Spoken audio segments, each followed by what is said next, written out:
Welcome! Today we're going to learn how to check the print quality on your Brother machine.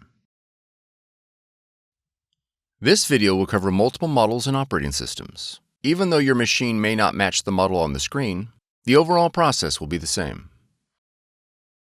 Ensure your Brother machine is connected to your computer through a USB cable, wired network, or Wi-Fi.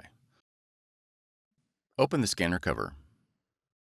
Place the image face down on the scanner glass. On the control panel, press the Scan button. Select the 2PC option and press OK.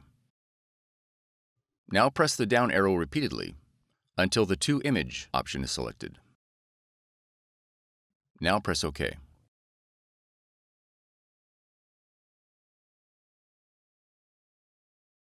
Press the Start button.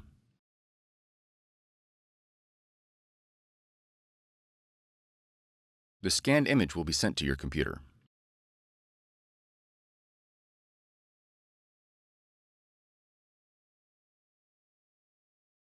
For more tutorials, FAQs, and videos, visit us at www.brother-usa.com.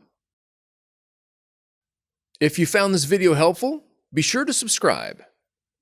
Thank you for choosing Brother.